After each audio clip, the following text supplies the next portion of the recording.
Good morning sa ating lahat. Okay lang kayo? Handa na kayo?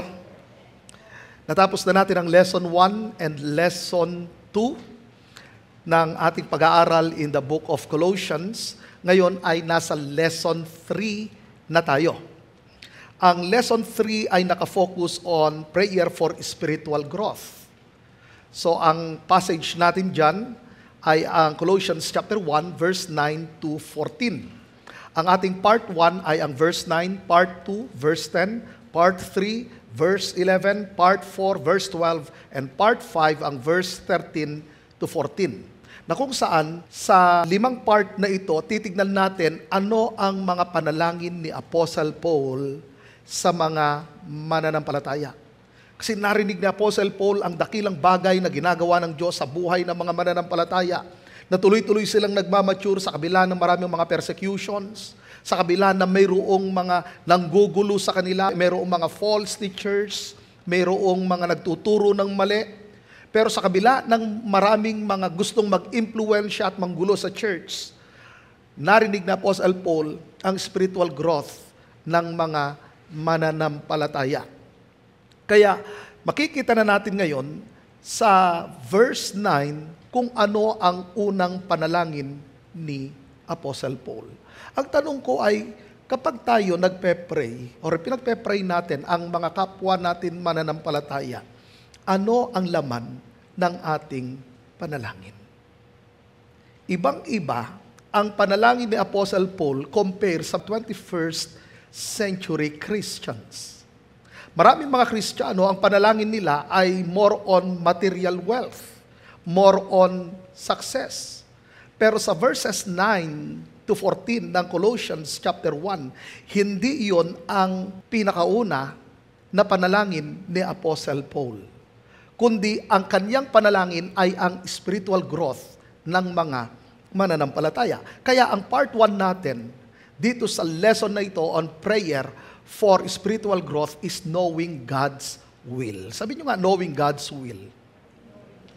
Ilan sa inyo gusto malaman ang kalooban ng Diyos? Pakitaas ang kamay, lahat ng mga gustong malaman ang kalooban ng Diyos.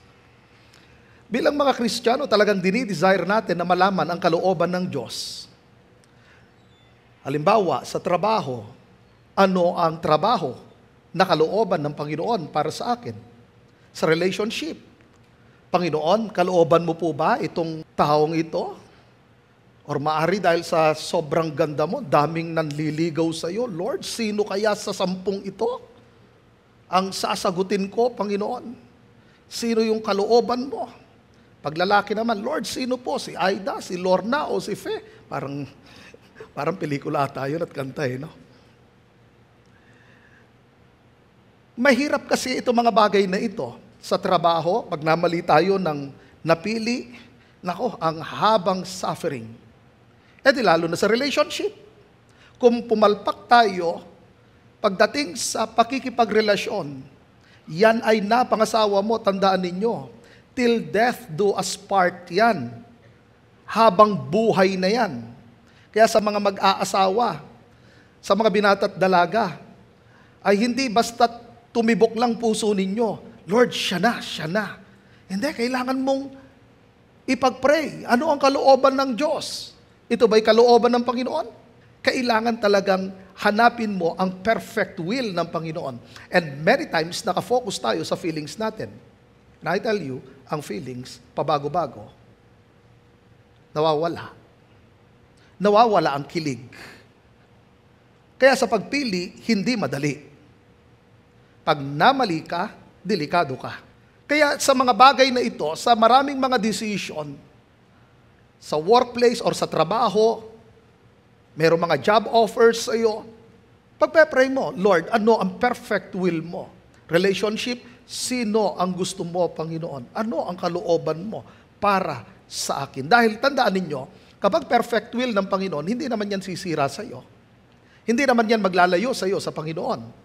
Kundi lalo ka pang mag-grow sa Kanya. Lalo ka pang magiging useful. Lalo kang napapalapit sa Panginoon. Lalo kang nagiging fruitful. Kaya napakahalaga talaga ang knowing God's will. Kaya napansin ninyo sa panalangin ng Apostle Paul, ang kanyang number 1 na prayer. Tingnan natin sa verse 9 ng Colossians chapter 1. For this reason, since the day we heard about you, we have not stopped praying for you. Ganun si Apostle Paul, nung nag-report mismo si Epaphras, narinig niya kung papaano ang spiritual growth ng mga mananampalataya. Ang kanilang spiritual maturity ay talagang tuloy-tuloy. Kaya napuno ng pasasalamat si Apostle Paul. Kaya nga sinabi niya for this reason, since the day we heard about you, we have not stopped praying for you. We continually ask God to fill you with the knowledge of His will through all the wisdom and understanding that the Spirit gives. So makita natin ngayon, yung tatlong ingredients, essential ingredients, para malaman natin ang kalooban ng Diyos. Kasi nga ito talaga ang dinidesire ng maraming mga mananampalataya. Sa ating spiritual journey, mahalaga talaga ang mga decisions na ito. Maraming mga offer sa ating harapan, maraming mga dinidemand sa atin. Pero ano nga ba ang kalooban ng Diyos? Dito sa verse 9, ibinigay sa atin ang tatlong rekado ng kalooban ng Diyos.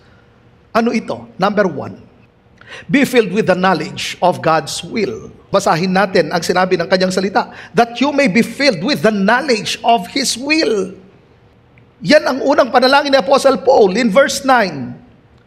So tignan natin yung unang word na ginamit dyan, yung salitang filled. Ano ang ibig sabihin ng filled na ito? Walang iba kundi plero. Anong ibig sabihin ng plero? To fill, to the full. Ibig sabihin, yung isang basong tubig, hindi lang basta't napuno, kundi umaapaw. Overflowing ang pinopoint out niya dyan. To make complete. Tapusin. Halimbawa, merong ipinangako ang Panginoon, hindi lamang hanggang sa simula, kundi tatapusin at tatapusin ng Panginoon. So pag natapos yung sinabi roon, kinomplete na ng Panginoon, natapos niya. Or for example, sa isang propesiya, nangyari ang isang prophecy, tawag doon, plero. At hindi lang yun, to cause to abound. So, balik ulit tayo sa isang basong tubig, hindi lang basta't napuno siya, kundi punong-puno.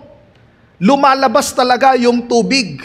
Ibig sabihin, ikaw ay nagiging blessing. Na kapag ikaw ay puspos sa Diyos, puno ka sa Panginoon, nagiging blessing ka sa mga taong nakapaligid sa iyo. Nagiging pagpapala ka sa maraming mga tao. So, hindi lang ikaw ang nakikinabang. Nagiging daluyan ka ng kasaganaan niya sa iba. Yun ang itinuturo ng plero. At dahil ikaw ay puspos ng Diyos, ikaw ay nag-uumapaw, makikita ng mundo ang bunga ng isang puspos na Kristiyano. Ang tanong ko, saan ka puspos? Kasi possible na tayo ay puspos ng galit, mari tayo ay puspos ng takot, pero in this context, puspos mismo ng knowledge ng Panginoon. At yan ang titignan natin na pangalawang salita, the word knowledge. Ano ang knowledge na ginamit ni Apostle Paul rito? Walang iba kundi epignosis. Ano ang epignosis? Kaiba ito sa gnosis. Pag sinabi natin gnosis, it is the general knowledge. Ang tawag natin rito is head knowledge. Maraming mga tao, alam lang nila ang salita ng Diyos. Puno sila ng salita ng Diyos. Ngayon, kung ikaw ay plero sa gnosis, ang nangyayari, nagiging mayabang ka, nagiging hambog ka. Ang salita ng Diyos ay hindi lang dapat hanggang gnosis, hindi lang dapat hanggang sa head knowledge. Ang gamit na Apostle Paul dyan, hindi gnosis, ang gamit niya is epignosis. Pag sinabi nating epignosis, balik tayo ulit sa gnosis, head knowledge, sa epignosis, heart knowledge. Example, pag sinabing merong lumapit sa'yo, uy, matamis yung mangga. Dahil sinabi sa'yo, matamis ang mangga, meron ka ng kaalaman na matamis ang mangga. Ngayon, kung ang ginawa mo, kinuha mo yung mangga, nag-slice ka, kinain mo, at sinabi mo, wow, super tamis. Ang tawag doon, epignosis. Hindi lang hanggang head, kundi meron tinatawag na experiential knowledge. So ganito, ang kaibahan ng gnosis sa epignosis. Sa gnosis, alam kong si Christ ang tagapagligtas. Sa epignosis, tinanggap ko si Jesus Christ as my Lord and Savior. That is epignosis. Tingnan yung sinabi ni Apostle Paul, na kanyang sinasabi na kayo ay mag-umapaw sa epignosis ng Panginoon. So, hindi kaalaman dito sa mundong ito, kundi mismo sa Diyos. Hindi mo lang malaman ang patungkol sa Diyos, na e-experience mo ang Diyos. It's all about experience and relationship. Maraming mga tao mayroong religion pero walang relationship. Maraming mga tao alam nila ang salita ng Diyos pero hindi nila nilalakaran ang salita ng Diyos. Hanggang head knowledge, walang heart knowledge. So ang prayer ni Apostle Paul sa mga mananampalataya ay ganito. Sinabi niya na kayo'y mapuno mismo ng knowledge ng Panginoon. Kasi alam ninyo, paano ko nga makikilala ang Panginoon kung puro head knowledge? Iba pa rin ang heart knowledge. So ano ang ipinapakita nito? Kapag sinabi na nating epignosis, knowing God personally, relationally, experientially. That is epignosis. So ano ang dapat nating gawin? Let God's Word fill and shape your mind and heart. Sinabi kong mind and heart. Dahil sa gnosis, head knowledge. Epignosis, heart knowledge. Nag-i-start sa head, pero hindi nag-e-end sa head knowledge. Kailangan heart knowledge, or tinatawag nating experiential knowledge. So, papaano tayo mapupuno nito? Sa pamagitan ng kanyang word. So, ang salita ng Panginoon, gawin nating daily food natin. Kaya yun yung lagi kong paulit-ulit na sinasabi, na ang lahat ng mga mananampalataya, nandun dapat ng kanilang spiritual discipline pagdating sa word ng Panginoon. Every day na binabasa natin ang salita ng Diyos. Dahil yun naman ang sinabi ng kanyang salita. Kung titignan natin, by principle, ang Joshua chapter 1 verse 8, na sinabi ng Bible, dili-dilihan mong basahin ang aklat na yun, araw-gabi. Anong ibig sabihin? Huwag mong mamimiss, huwag kang magmimintis. Every day, kahit pagod ka, kahit nasa biyahe ka, mahalaga ang discipline ng salita ng Diyos. Kung hindi nga tayo nagmimintis sa pagkain araw-araw, gaano pa kaya ang salita ng Diyos? Dapat hindi tayo nagmimintis sa Word of God. Dapat lagi, pagkising natin, bago tayo matulog, binabasa natin ang salita ng Diyos. Sa pagbabasa natin ng Bible, mahalaga na sunod-sunod siya para mas maintindihan ninyo in context. Nakukuha ninyo? Hindi kayo pwedeng nagja-jump. Kunyari, Genesis 1 ngayon, tapos susunod na araw, Genesis 50. Hindi nyo makukuha yung pagkakaayos. Ay, katulad sa Colossians, hindi mo naman gina-jump yan, yung Colossians 1, tapos sa susunod, Colossians 4, then sa susunod, Colossians 2. Sunod-sunod dapat yan. Kaya nga yun yung sinasabi ko sa inyo, na kailangan sunod-sunod na binabasa natin ang Bible, ang mga books, itong 66 books sa Bible. Maganda na sunod-sunod ang pagkakabasa natin para mas madali nating maintindihan. So lahat ng mga mananampalataya, dapat punuin nila ang kanilang sarili ng salita ng Panginoon. Isoak natin ang ating sarili sa Scripture. Kapag binabasa natin, nandun yung heart natin na magpasakop. At hinihingi natin, Lord, i-guide mo po ako para mai-apply ko ang iyong salita na ito. Babalik ulit tayo sa epignosis. It's all about application. Paano ko isasabuhay ang salita ng Diyos? Nilalakaran ko ang salita ng Diyos. Dahil sinabi ng salita ng Diyos na kapag pinapakinggan lang natin ang kanyang salita at hindi natin sinasabuhay ang kanyang salita, dinadaya natin ang ating mga sarili. So napakahalaga ng epignosis. Huwag lang hanggang gnosis, kailangan epignosis. Pag gnosis, head knowledge, epignosis, heart knowledge, or tinatawag nating experiential knowledge. Amen. Number 2, the ingredients. Grow in all spiritual wisdom. Kung papansinin ninyo, ang mga pagkagamit ni Apostle Paul dito sa ating binasa, unang ginamit niyang word dyan is knowledge. Sumunod dyan ay ang wisdom. Basahin natin. Ang sabi niya, in all spiritual wisdom. Sabi niyo nga, wisdom. Ano yung knowledge na ginamit ng Apostle Paul? Sa Greek, ano yon? Epignosis. Pagdating sa sumunod, ginamit niya yung word na wisdom. Ano ang ibig sabihin ng wisdom sa Greek? Sophia. Ano ang ibig sabihin ng Sophia?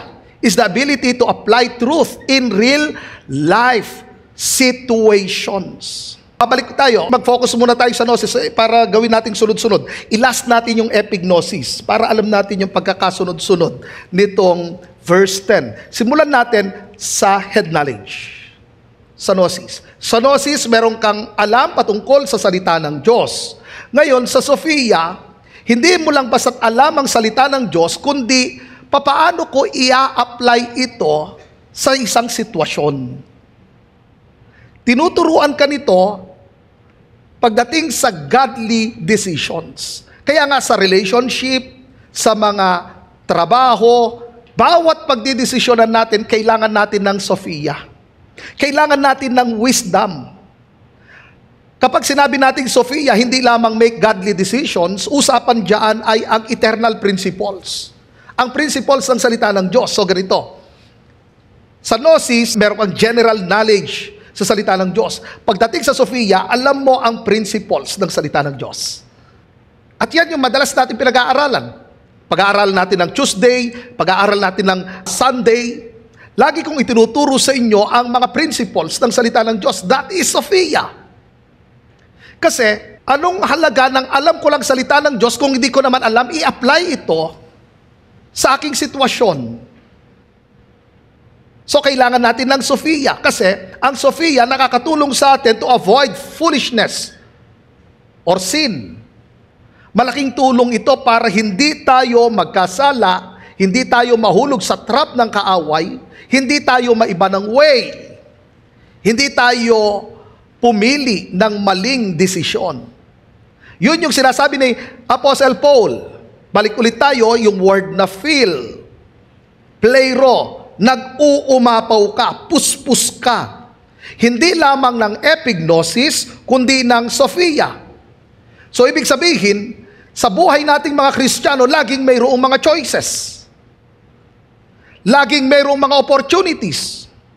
Ngayon, sa choices, madali lang pag ang pagpipilian ay good and bad. Pero kung ito, nakikita mo parehas good, kailangan mo ng Sophia. Ang usapan dyan, kailangan mo ng discernment from God. Kailangan natin ng Spirit ng Lord. Parehas maganda ang alok. O halimbawa, sa relationship, parehas naman sila Christian, parehas silang godly. Sino ang pipiliin mo? Kailangan mo ng discernment. Sa job offer, parehas naman na maganda. Nakita mo na parehas sa trabahong ito, hindi ka naman malalayo sa Panginoon. Ano ang gagawin ko? Sino ang pipiliin ko? Kailangan ng discernment. Kailangan ng Sophia. Babalik ulit tayo sa pleio. Nag-uumapaw. Puspus ako ng wisdom. So tinutulungan ako ng Diyos sa aking pagpili. At sa aking pagpili, nakabase ako sa principles ng salita ng Diyos. Kasi madali lang naman, lalo na sa mga mature Christian, madali lang pumili. Lalo na kung pag-uusapan naman, kunyari, sa ministry. Sa place. Kunyari, yung isa sa UK, tapos dito sa Philippines, sinong pipiliin mo? Parehas naman ministry, parehas din pagpapastor. Kailangan mo ng discernment. Yun yung sinasabi ko, make godly decisions. Ngayon, sa principles, parehas naman, naglilingkod pa rin naman sa Lord. Pero ano ang perfect will ng Diyos? Sa everyday na pamumuhay natin, kailangan natin ng Sophia. Kasi, itinuturo nito dahil sa andaming mga opportunities, maraming mga temptations, kasi merong mga opportunities na hindi naman galing sa Diyos. Yung ilan doon ay trap. At ang temptations, yun yung gusto ng ating flesh. At madalas na pagbibigyan ng ating flesh. Kaya kapag hindi ka puspos ng Spirit ng Lord, puspos ka ng iyong flesh. Napakahalaga ng wisdom from God. Kaya sinabi ng kanyang salita in James chapter 1, ang sino mang kulang ng karunungan ay humingi sa Diyos. In that context, sa James chapter 1, ang daming mga trials na pinagdaraanan ang mga mananampalataya. So sa mga pinagdaraanan, ano yung kanilang magiging decision? Ano yung kanilang gagawin sa ganung sitwasyon? So ang sabi mismo ni James, ganito gawin ninyo, humingi kayo ng karunungan sa Panginoon. Yun din ang sinasabi ng Apostle Paul. Hindi lang basta't karunungan, kundi mapuspos kayo ng karunungan ng Diyos. Hindi lang mapuspos ng kaalaman, kundi mapuspos ng karunungan ng Diyos. So anong dapat natin gawin? Live with God's wisdom. Kailangan talaga nating lumakad sa wisdom ng Panginoon. Para sa ganon, hindi tayo malayo, hindi tayo mahulog sa trap ng kaaway. Tandaan ninyo, lagi at laging mayroong naglalaban na dalawang principles. Ang worldly principles at ang principles ng Diyos. Kaya nga lagi kong itinuturo na dapat ang yakapin natin ang buong principles ng kingdom ng Panginoon, hindi ang principles ng mundong ito. But sometimes or many times, mayroong mga principles na niyayakap ang mga Christians na mukha namang principle ng Diyos pero hindi naman talaga principle ng kingdom ng Panginoon. Katulad ng narinig nyo na siguro yung principle na believe in yourself. Ilan sa inyo nakarinig na ng believe in yourself? Pakitaas ang kamay. Baka na-counsel pa ninyo yan sa iba. Believe in yourself.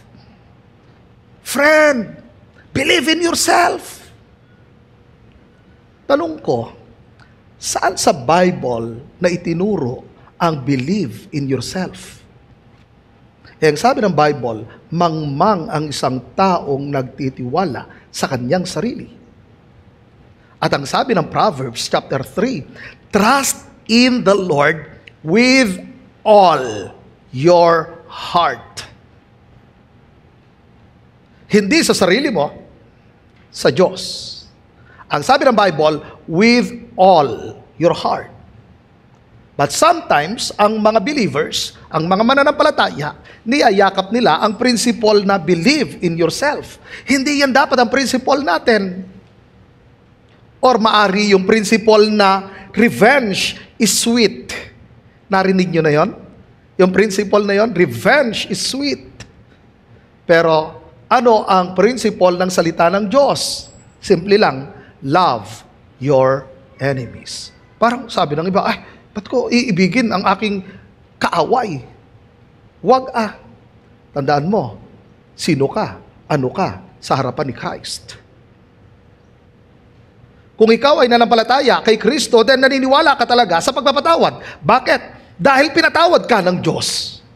At dahil naranasan mo ang pagpapatawad ng Diyos, meron kang experience, magpapatawad ka.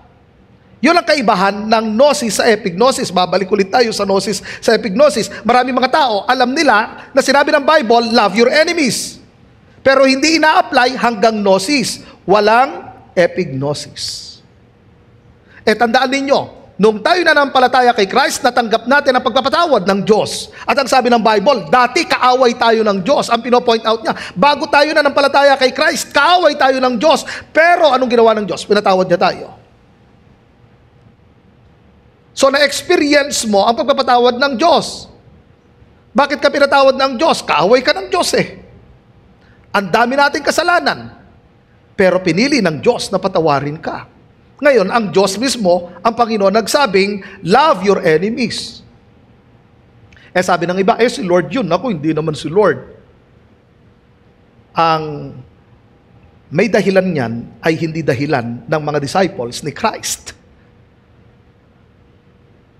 Ang principle ng mga disciple, pipiliin naming magpatawad kahit mahirap dahil nakaranas kami ng pagpapatawad ng Diyos. So kailangan mamuhay tayo sa wisdom ng Diyos. O isa pa sa mga principle ng mundo, follow your heart. Narinig nyo na yan, yung follow your heart. Sundin mo puso mo. Minsan nga, di mo na nga maintindihan puso mo, pagkatapos susundin mo pa. Hindi napahamak ka na. Ang sabi ng Bible, the heart is deceitful above all things. Pagkatapos susundin mo puso mo. Sabi ng Bible, deceitful nga yung puso mo Pagkatapos yun ang susundin mo. Ang susundin mo ay si Christ. Ang kanyang mga salita, ang kanyang principles, hindi ang puso mo. Amen po ba? Tignan natin yung sumunod na verse.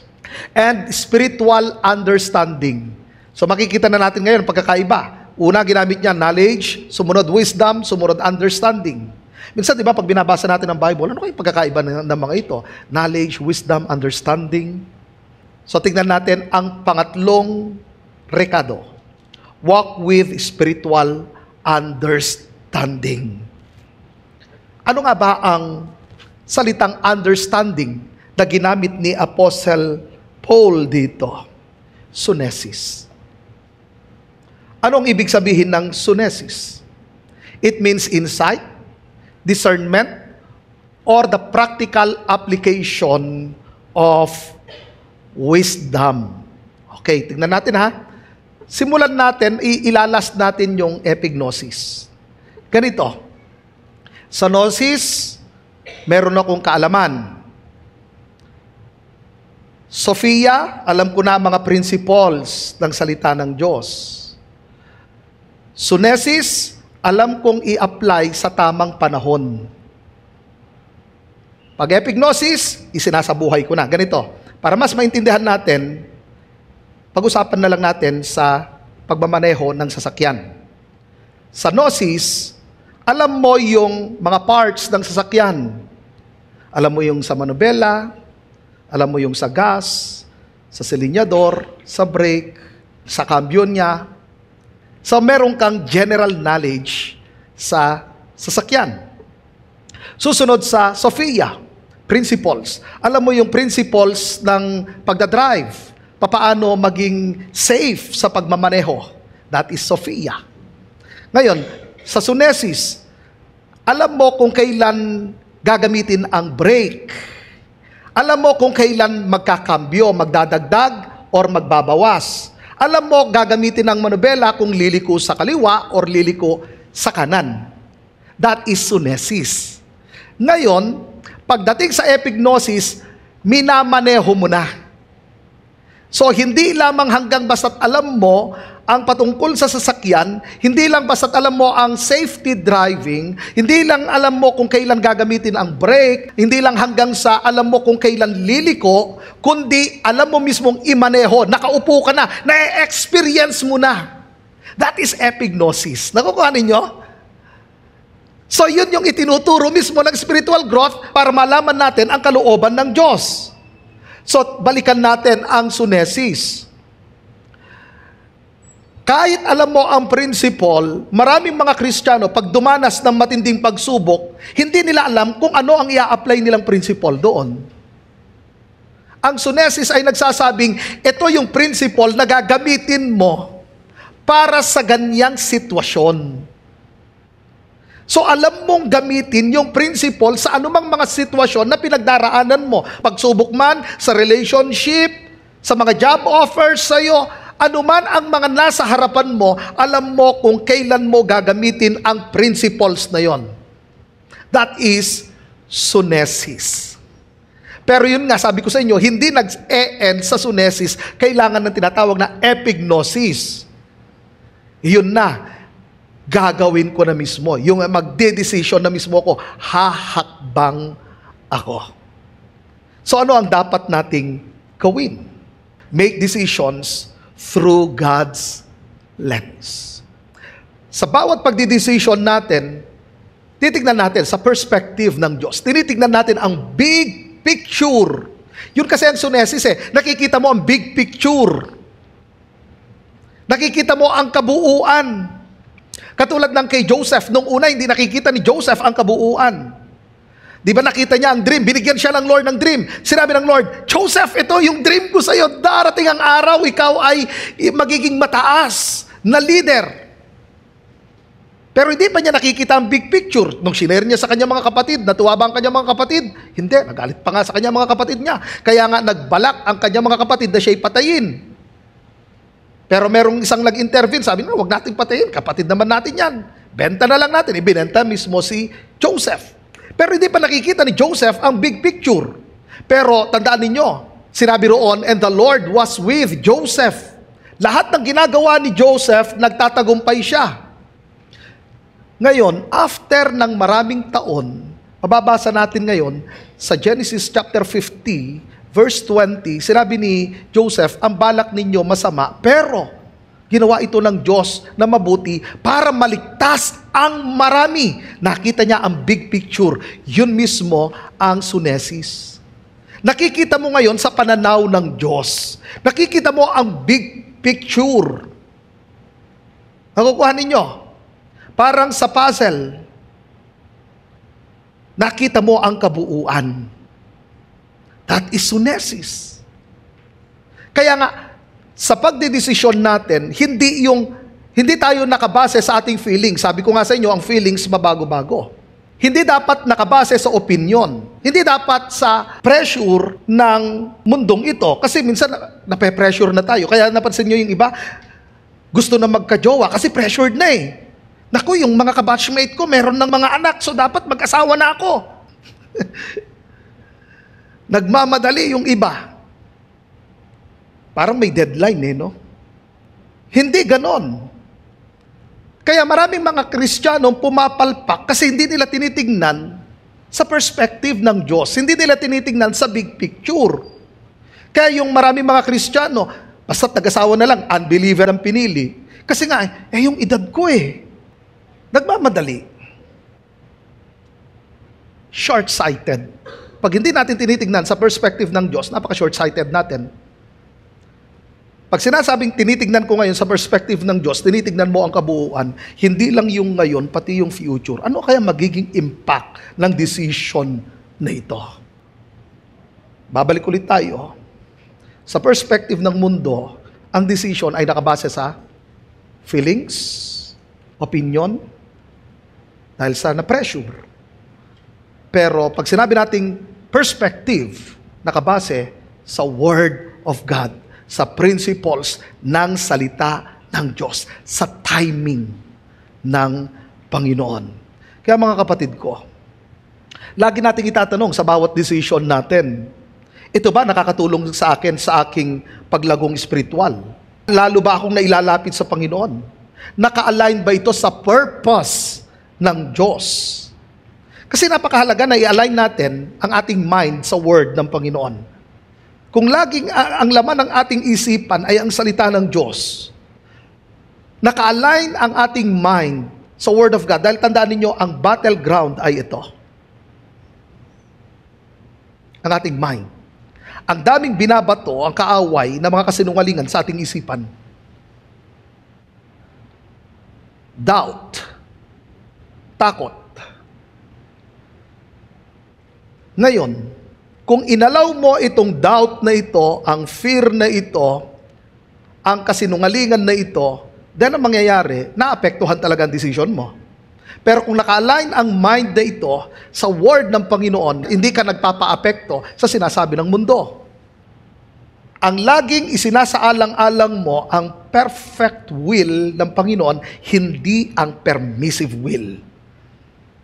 Tingnan ninyo ang mga Israelita noong panahon ni Samuel. Dahil sa nakita nila na hindi maganda ang pamumuno ng mga anak ni Prophet Samuel, ano ang ginawa ng mga Israelita? Sabi nila, ang iyong mga anak, masasama, hindi katulad mo. So bigyan mo kami ng hari, katulad ng mga taga-ibang bansa. Hindi natuwa si Samuel. Bakit? Alam niyang hindi yun ang kalooban ng Diyos. Maaaring sasabihin natin, but according to the Mosaic law, sinabi na ng Diyos na magkakaroon ng king. Pero sabi ko nga sa inyo, anong dahilan? Bakit yun ang kanilang naging decision? Ano ang nag-motivate sa kanila? Dahil ba yun sa perfect will na ng Diyos? Yun ba ang timing na? Hindi. Una, nakikita nila ang mga ungodly people, ang ungodly nations, meron namumuno sa kanila. So, nagdesisyon sila base sa sinasabi ng mundo. Dahil ginagawa ito ng nasa labas. Pangalawa, nakita nila ang uri ng buhay ng mga anak ni Samuel. Si Samuel ay isang godly na tao. Kaya na-displease si Samuel. Pero sabi ng Lord, pagbigyan mo sila. That is permissive will. Alam nyo, yun ang pinakamahirap Mas maganda na lang ang panalangin natin, Lord, not my will, but your will be done. Kaysa si Lord na magsabi nun sa'yo. Pag sinabi ni Lord sa'yo, not my will, but your will be done. Malaki ang magiging damage nito sa iyong spiritual life. Malaki ang epekto nito. Kaya every time na magdedesisyon tayo sa bawat paghakbang natin, sa bawat pahina, sa bawat chapter ng ating buhay, lagi nating titingnan sa kabuuan ng plano ng Panginoon. Tinitingnan natin ang big picture. Kaya napakahalaga na i-align natin ang ating isipan sa word ng Panginoon. Lagi nating itatanong, ito ba nakapagbibigay ng glory sa pangalan ng Lord? Itong decision na ito, itong opportunity na ito, na-honor ba ang Diyos? Ito man ay major life decision or small daily choices, lagi nating isipin, na-honor ba ang pangalan ng Diyos? Kaya alam niyo, napakahalaga talaga, isik natin ang godly counsel, ang wisdom and counsel. Yun ang isik natin. Kailangan natin ng wisdom ng Panginoon at kailangan din natin ng godly counsel. Kailangan natin ng mga godly people na tutulong sa atin para sa ating decision. Kaya yun ang kahalagahan na tinitingnan mo ang big picture. But sometimes hindi natin nakikita ang big picture, kaya kailangan natin ng kapwa natin mananampalataya. Malaki ang tulong nila sa atin. Ngayon, kung hanggang sa nakita mo lang ang big picture at walang application, wala rin kwenta. Kaya at babalik tayo sa word na epignosis. Simulan natin sa word na gnosis, head knowledge. Susunod, Sophia, alam mo yung mga right decisions, mga principles. Ngayon, sunod ay sunesis, alam mo kung kailan gagamitin at nakikita mo ang big picture. Pagdating sa epignosis, ia-apply ko na ito. I pray na ang lahat ng mga mananampalataya, hindi lang tagapakinig, taga-sabuhay ng salita ng Diyos. Dahil impossible na maunawaan mo ang kabuuan ng kalooban ng Diyos without epignosis. Yes, mahalaga ang Sophia, part talaga yan. Mahalaga ang sunesis, pero hindi nag-e-end sa dalawa na ito. Kailangan ng epignosis. At sa tatlong ito, dapat puspos tayo. Nag-uumapaw tayo sa kalooban ng Diyos upang maging daluyan din tayo ng pagpapala sa mga taong nakapalibot sa atin at sa mga taong nakakarinig sa patutuo na ginawa ng Diyos sa buhay natin. Pagpalain kayo ng Panginoon.